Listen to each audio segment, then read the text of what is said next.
الحمد للہ رب العالمین والصلاة والسلام علی سید الانبیاء والمرسلین اما بعد۔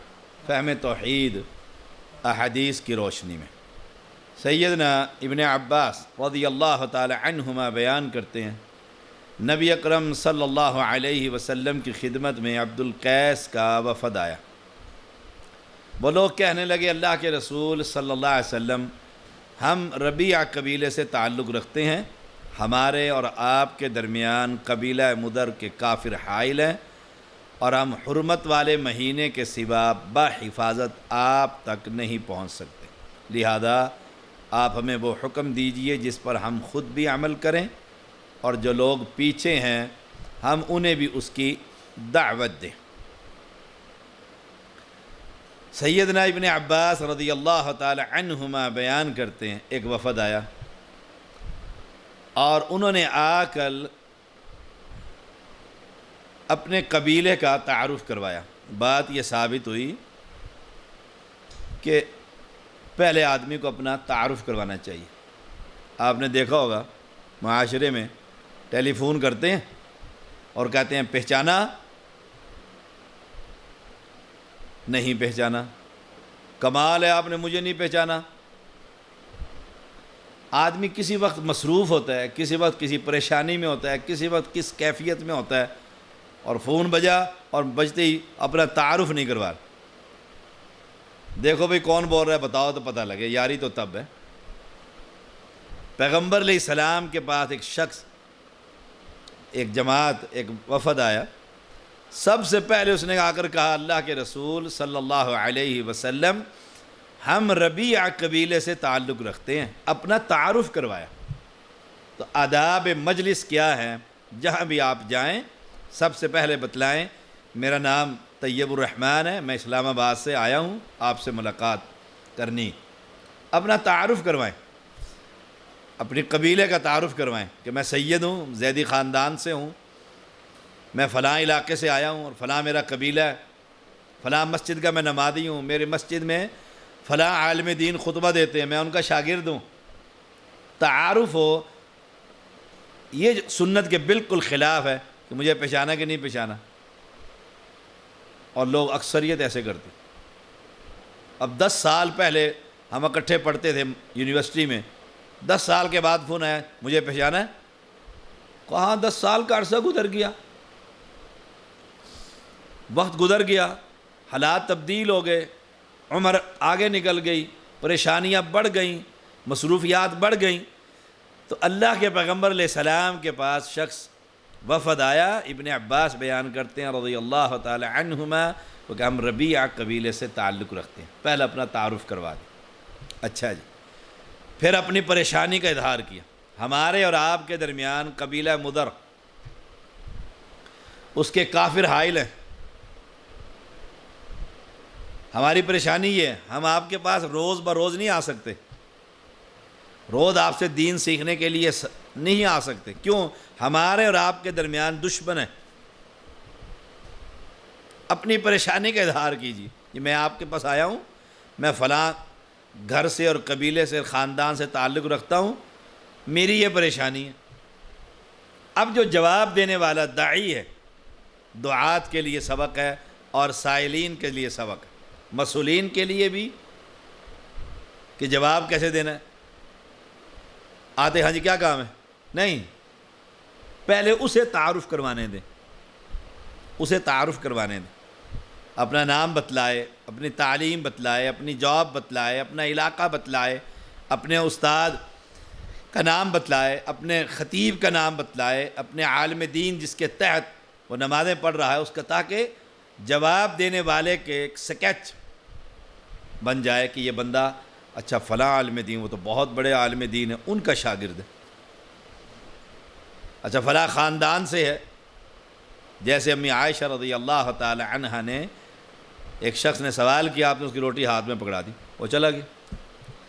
تھوڑی دیر کے بعد دوسرے نے سوال کیا، آپ نے اسے بٹھایا، کھانا کھلایا، اہتمام کرو بھئی اس کے کھانے کا۔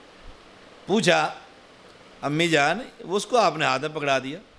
کہا لوگوں کو اس کی منزلت، ان کی عزت اور ان کے وقار کے مطابق احترام کیجیے. بڑا آدمی آیا اس کو اپنے قریب جگہ دیجیے. عام آدمی آیا اس شخص کو اس کے حساب سے اس کے ساتھ سلوک کیجیے. فرمایا آپ کے اور ہمارے درمیان دشمن حائل ہے. 4 مہینے حرمت کے ہیں، ان مہینوں میں لڑائی بند ہے. یعنی کافر بھی ان مہینوں کا عزت اور احترام کرتا ہے. 4 مہینے حرمت والے مہینے. حرمت والے مہینوں کے علاوہ ہم آپ کے پاس آ نہیں سکتے. اب سوال ہے، اپنی ساری پریشانیاں بتا دی، اب جواب دینے کے لیے بڑی آسانی ہو گئی. نبی اکرم صلی اللہ علیہ وسلم کی ذات تو بڑی اعلیٰ اور افضل ہے. یہ دعات کے لیے سبق تو اصل میں ساری شریعت ہمارے لیے. پیغمبر تو معصوم عن الخطا. اب اپنی ساری پریشانیاں بتا کر داعی کو پابند کر دیا کہ ان ماحول میں رہ کر آپ نے جواب دینا ہے. آپ ہمیں وہ حکم دیجئے جس پر ہم خود بھی عمل کریں اور جو گھر بیٹھے ہوئے لوگ ہیں ان کو بھی دعوت دیں. اپنی سنت کیا ہوا پھر؟ نمبر 1 اپنا تعارف، اپنا علاقہ. نمبر 2 اپنی پریشانی. نمبر 3 پریشانیاں بھی جتنی بھی ہیں ساری بتلائیں. نمبر 3 آپ ہمیں اب اسلام سکھائیے، وہ دعوت دیجیے. رسول اللہ صلی اللہ علیہ وسلم نے فرمایا آمرکم باربع وانہاکم عن اربع. میں تمہیں 4 چیزوں کا حکم دیتا ہوں اور 4 چیزوں سے ہی منع کرتا ہوں. 4 چیزوں کا جن کا حکم دے رہے ہیں. نمبر 1 الایمان باللہ، اللہ پر ایمان. اللہ پر ایمان. جیسے ایک شخص نے آ کر کہا اللہ کے نبی جامع اور مختصر نصیحت کیجیے. انتہائی جامع اور انتہائی مختصر. آپ نے کیا کہا؟ قل، کہہ آمنت باللہ، میں اللہ پر ایمان لایا. ثم استقم، پھر پکا ہو جائے. اللہ پر ایمان. اب انہوں نے ساری پریشانیاں بتلائیں اور سب کچھ کہا ہمیں کچھ بتلائیے. آپ نے 4 چیزیں. نمبر 1 الایمان باللہ. الایمان باللہ، اللہ پر ایمان تمہارا مضبوط ہونا چاہیے. تم آ نہیں سکتے. اب اللہ پر ایمان، تمہیں دعا کوئی یاد نہیں ہوئی ابھی تک. اللہ پر ایمان یہ ہے کہ بیمار ہو گیا بیٹا، اب شفا بھی اسی نے دینی. مجھے کوئی مصیبت آ گئی ہے تو مصیبت میرے گناہوں کے سبب سے وَإِن يَمْسَسْكَ اللَّهُ بِضُرٍّ فَلَا كَاشِفَ لَهُ إِلَّا هُوَ. اب اس کو کھولنے والا صرف اللہ کی ذات. یہ ہے الایمان باللہ، اللہ پر ایمان لے کر. ایمان کی کیفیت یہ کہ شہادتی اللہ الہ الا اللہ وعقد واحدۃ، اس بات کی گواہی دینا کہ اللہ کے سوا عبادت کے کوئی لائق نہیں. یہ ایک بڑا چوٹی کا پیغام ہے. یہ جو ہر جگہ پر جا کر عبادتیں جاری ہیں نا، 4 چیزیں بتائیں انہیں. بندے دوبارہ نہیں آ سکیں گے جلدی. آپ ان کو بنیاد سکھا رہے ہیں. شہادتین، شہادتی اللہ الہ الا اللہ، اس پہ سستی نہ کرنا. الہ صرف اللہ کی ذات ہے. الہکم الہ واحد. ہر آدمی کو جو نمازی ہے کم از کم قل هو اللہ احد یہ تو یاد ہے نا کہ اللہ ایک ہے، 2 نہیں. یہاں 2 نہیں، یہاں تو سینکڑوں ہیں. ہر بستی کا اللہ الگ ہے، ہر بستی کا، ہر شہر کا. اور وہ وہاں جا کر بابے کے سامنے کھڑے ہوتے ہیں ہاتھ باندھ کر، بابا شاہ جمال پتر دے دے رتا لال، ککڑ گھینتے پتر ڈے. توحید کی دعوت، سب سے پہلے توحید کی دعوت، نماز بعد میں. اب ایمان باللہ، شہادتی اللہ الہ الا اللہ وعقد واحدۃ.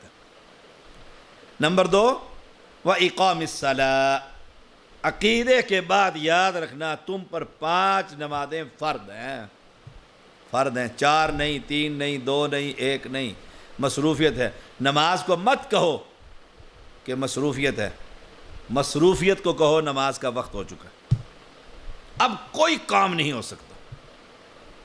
وہ رزق بھی حرام ہو جاتا ہے جو نماز کے وقت کی شخص کماتا ہے، کیوں کہ وہ وقت کمانے کا ہے ہی نہیں، کمانے حی علی الصلاۃ، اللہ نے کہہ دیا آ جاؤ بھائی، آ جاؤ بھائی، یہ دکان پر بیٹھا کہتا ہے بیٹے کو تم پڑھاؤ میں بعد میں پڑھاؤں گا، دکان بند نہیں کرنا چاہتا کہ گاہک اور موت کا تو خبر نہیں ہوتی، پتہ نہیں کس وقت گاہک آ جائے، کتنے لاکھ کا آ جائے۔ اب رب نے بلایا مسجد میں آ، اور یہ گھر میں بیٹھا گپے مار رہا ہے بیوی کے ساتھ، آرام فرما رہا ہے، نماز اذان سن رہا ہے، مسجد میں نہیں جا رہا۔ اب یہ اگر اس وقت کوئی کاروبار کر رہا ہے، کمائی کر رہا ہے، کوئی سودا کر رہا ہے، کوئی تحریر کر رہا ہے، وہ سب کی سب حرام۔ وَإِقَامِ الصَّلَاةِ، نماز قائم کرنا ہے، وَارْكَعُوا مَعَ الرَّاكِعِينَ، با جماعت نماز ادا کرنا ہے۔ ان حالات کے اندر بھی با جماعت نماز مساجد میں ادا کرنا ہے، الا یہ کہ گورنمنٹ مسجدوں کو تالے لگا دے، اللہ کی ناراضگی ہے نا، ہمارے گناہ اتنے ہو گئے ہیں، اللہ نے اپنے گھر بند کروا دیے تھے، تو شکر ہے اس کی رحمت کچھ برسی کہ مسجدوں کے دروازے کھل گئے، حرمین شریفین کے دروازے کھل گئے الحمدللہ۔ وَإِقَامِ الصَّلَاةِ، جب یہ نمازی بن جائیں تو وَإِيتَاءِ الزَّكَاةِ، پھر زکوٰۃ ادا کرنا، زکوٰۃ ادا کرنا، زکوٰۃ دینی ہے، یہ نہیں کہ اب 10 تولے زیور ہے تو 3 تولے بیٹی کے نام کر دو اور 7 تولے میرے پاس رہ گئے ہیں، وہ تو بیٹی کا ہے جی، نہ اس کو زکوٰۃ لگے نہ مجھے زکوٰۃ لگے، چور ہے یہ شخص۔ 10 تولے زیور ہے، بیٹی ابھی چھوٹی سی ہے، 3 تولے اس کے نام کر دیں، یہ تو بیٹی کا ہے، اور جب کہیں باپ کو کینسر ہوا تو وہ 3 تولے لوگ بیچ کر اس پہ لگا دیا، اب اس کا کیوں لے رہے اس کا ہے تو وہ تو اس کا مال ہے نا۔ زکوٰۃ سے بچنے کے لیے ہیلے بہانے، نماز اور زکوٰۃ میں فرق نہیں کیا جا سکتا کہ نمازی تو ہے زکاتی نہیں ہے، زکاتی ہے نمازی نہیں، بیکار، کوئی اسلام نہیں اس شخص کا۔ نمبر 4، آمرکم بِأَرْبَعٍ، ان میں نمبر 4، وَأَن تُؤَدُّوا لِلَّهِ خُمْسَ مَا غَنِمْتُمْ، جو مال غنیمت تمہیں حاصل ہو اس میں سے 5واں حصہ ادا کرنا۔ مال غنیمت میں سے تقسیم سے پہلے اگر کسی نے 2 تسمے بھی اٹھا لیے ہیں جوتے باندھنے کے لیے، ضرورت بھی تھی، تقسیم سے پہلے لے لیے ہیں، کل قیامت کے دن آگ بن کر پاؤں پہ چپٹ جائیں گے۔ میں تو حیران ہوتا ہوں کہ کیسے یہ لوگ زکاتوں کا مال کھا جاتے ہیں، کیسے یہ لوگ ہیں کھاتے پیتے اور میرے پاس اور آپ کے پاس آ کر کہتے ہیں زکوٰۃ ادا کر دی، نہیں مجھے دے دیں، میرے چھوٹے چھوٹے بچے، اور خود پلاٹ خریدے ہوئے، زکاتیں اکٹھے کر کر کے پلاٹوں کے انبار لگا رہے ہیں۔ اعوذ باللہ من الشیطان الرجیم، لا حول ولا قوت الا باللہ۔ تو مال غنیمت جو ہے تقسیم سے پہلے اس میں ہاتھ نہیں ڈالے، ہر شے جمع ہو جائے گی، پھر جو وقت کا امیر ہے بادشاہ وہ اسے تقسیم کرے۔ کہا جب تم جہاد کرو اپنے علاقے میں، فتح حاصل ہو، مال غنیمت حاصل ہو، 5واں حصہ اللہ اور اس کے رسول کو۔ یہ 4 چیزوں کا حکم اور 4 چیزوں سے منع۔ وَأَنْهَاكُمْ عَنِ الدُّبَّاءِ وَالنَّقِيرِ وَالْحَنْتَمِ وَالْمُزَفَّةِ، 4 چیزوں سے منع کرنا، 4 چیزوں سے۔ وہ 4 چیزیں کون سی ہیں؟ نمبر 1، دبا والنقیر والحنتمی والمزفتی، کدو کے برتن، کدو ہوتا ہے نا، کدو بڑا سارا، اسے پکا کے اس کا برتن بنا لو، بیچ میں سے خالی کر لو، کدو کا برتن۔ سبز گھڑے، لکڑی کے برتن، اندر سے کھود کر لکڑی کا برتن بنا لی۔ اور ایسے برتن جن پر تارکول مل دیا گیا، یہ 4 قسم کے برتنوں سے تمہیں منع کیا جا رہا۔ یہ 4 قسم کے برتن جو تھے اس دور میں شراب تیار کرنے کے لیے تیار ہوتے تھے۔ شراب، اس میں شراب بنائی جاتی تھی ان برتنوں میں۔ شراب حرام ہے مسلم پر، تو سگریٹ حلال ہے۔ وہ کیا رکھتے ہیں ہونٹ کے نیچے؟ بیڑا، ایسے پکڑیں گے یہاں کر کے رکھ دیں گے ادھر سے ہونٹ، بیڑا کھا رہے ہو؟ نہیں میں تو نہیں کھا رہا۔ ہونٹ پکڑ کے ایسے کرو، وہ گولی گھم نیچے۔ وہ ان وضو خانوں کے اندر بیڑے پڑے ہوتے ہیں، خادم بیچارہ صاف ہی کرتا رہتا ہے، اور کئیوں کو تقوی چڑھتا ہے تو وہ بیڑے والی جو ہوتی ہے شاپر میں، وہ جوتیوں کے اندر رکھ جاتے ہیں۔ سگریٹ کی ڈبی وہاں مسجد سے باہر، جائز ہے بیڑا؟ جی حرام تو کوئی نہیں کہتا۔ سگریٹ جائز ہے؟ حرام ہے، حرام۔ جائز ہے؟ جی حرام تو نہیں ہے۔ ایک واقعہ یاد ہے، ہمارے کرنل میجر احتشام صاحب کہتے ہیں میں سیالکوٹ کے اندر تھا تو جمعہ پڑھنے گیا، تو مجھے خطیب صاحب نے کہا جی سگریٹ چھوڑ دیں آپ۔ میں سگریٹ پیتا تھا جب اس وقت وہاں فوج میں تھے۔ میں نے کہا کون سی حرام ہے؟ نا پسند ہی ہے نا، حرام تو نہیں۔ خطیب صاحب نے کہا اچھا حرام نہیں ہے؟ نے کہا نہیں حرام نہیں۔ انہوں نے کہا لاؤ ڈبی سگریٹ بیٹھ کے آپ بھی پیو میں بھی پیتا ہوں مسجد میں۔ کہتا میرے تو رونگٹے کھڑے ہو گئے، میرے رونگٹے کھڑے ہو گئے، مجھے خود سنایا انہوں نے واقعہ۔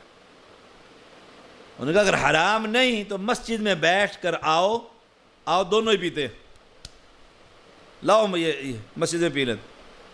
میں نے ڈبی نکالی اور اس کے اوپر لکھا آج کے بعد میں یہ سگریٹ نہیں پیوں گا۔ وہ ڈبی آج تک ان کے پاس محفوظ ہے، بس سگریٹ چھوڑ دی۔ دیکھو کمال، کیسا سمجھایا۔ اگر حلال ہے تو پھر ڈبی سگریٹ کی باہر کیوں چھوڑتی ہے؟ جوتیوں میں نسوار باہر کیوں چھپاتے ہو؟ سبحان اللہ۔ 4 قسم کے برتنوں پر پابندی کیوں لگائی؟ حالانکہ شراب تو وہ پیتے نہیں تھے، کہ ان کے اندر وقتی طور پر بھی باندھ کر دی تاکہ شراب کی دوبارہ یاد تازہ نہ ہو جائے۔ بندے چھوڑ دیتے ہیں اور چھوڑنے کے کچھ دیر کے بعد پھر کیا کرتے ہیں؟ دوست نے سگریٹ لگائی، اگلا ایک سٹا دلا منڈے، ایک سٹا لگایا، دوبارہ کام شروع ہو گیا، دوبارہ کام۔ اور اب تو لائن لگی ہوئی ہے امیر لوگوں کی، امیر زادوں کی، وہ خالی سگریٹ نہیں پیتے، اب تو وہ پتہ نہیں کیا کچھ پیتے ہیں۔ میرے پاس لوگ مائیں آتی ہیں، والدین آتے ہیں، نشہ کرتا ہے بیٹا، ڈاکٹر بن رہا ہے، کوئی دم کر دو۔ میں کہا اس کو جوتیوں کا دم کرو، لمبا ڈال کے اس کی مالش کرو صحیح، اور اسے کمرے بند کر دو، پھر دیکھو یہ کیسے نشہ کرتا ہے۔ تو 4 قسم کے برتن رب نے پیغمبر کے ذریعے منع کروا دیا تاکہ شراب دوبارہ یاد۔ اس لیے سگریٹ پینے والے قریب اٹھا دو اسے وہاں سے۔ ہاں کہیں ایسے آفس میں چلے گئے، تھانے میں چلے گئے تو وہاں سارے پی رہے ہیں تو مجبوری میں بندہ بیٹھا ہوا ہے، لیکن اپنی مجلس میں، اپنے گھر میں، اپنے آفس میں سگریٹ، اس نے کہا سگریٹ نہیں پینی میرے پاس، منع کر دو اس کو، منع کر دو اس کو۔ فرمایا یہ جو برتن تھے نا کدو کے اور یہ لکڑی کے اور یہ سبز گھڑے تارکول ملے ہوئے، ان کے مسام بند ہو جاتے ہیں، تو ان کے اندر اگر کھجور اور دودھ ڈالیں تھوڑی دیر رکھیں تو اس میں بھی نشہ پیدا ہو جاتا تھا۔ اس لیے آپ نے ان برتنوں کے استعمال پر ہی پابندی لگا دی کہ 4 قسم کے برتن، تاکہ تم دوبارہ شرابی نہ بن جاؤ۔ ان برتنوں میں پیو گے، کھاؤ گے، دوبارہ یاد پیدا ہوگی، نشہ پیدا ہوگا تو دوبارہ کہیں ادھر نہ گناہ کی طرف نہ چلے جاؤ۔ یہ حرام ہے، شراب حرام کر دی گئی ہے۔ ایسے ہی ہر نشہ آور چیز حرام ہے، ہر نشہ آور چیز۔ سکون ملتا ہے سگریٹ پینے سے، دھوئیں کے بھبوکے اٹھ رہے ہیں، ریلیکس، لا حول ولا قوت الا باللہ۔ ریلیکس مومن کب ہوتا ہے؟ قرآن پڑھنے۔ پیغمبر پریشان ہوتے، بلال کو کہتے قم یا بلال الدن، اذان دے بلال کھڑا ہو نماز پڑھتے ہیں، رب سے باتیں کرتے ہیں، کوئی سکون حاصل کرتے ہیں۔ مومن کو سکون قرآن پڑھنے سے، استغفار کرنے سے، اللہ کے سامنے جھکنے سے، اور یہاں مسلمان ریلیکس ہوتا ہے، فلمیں کنجروں کی لگا کر دیکھ رہا ہے، سگریٹیں اور شراب پی رہا ہے، نشے میں دھت پڑا ہوا ہے، جی حادثہ ہو گیا، جی فیکٹری جل گئی ہے، وہ نشے میں پڑا ہوا ہے، اب نشہ اترے گا تو باہر نکلے گا۔ لا حول ولا قوت الا باللہ۔ مسلمان کبھی ایسا نہیں ہوتا۔ اللہ ہمیں 4 چیزوں پر عمل کرنے اور 4 چیزوں پر جسے منع کیا ہے اس سے بچنے کی اللہ توفیق عطا فرمائے۔ وآخر دعوانا الحمد للہ رب العالمین۔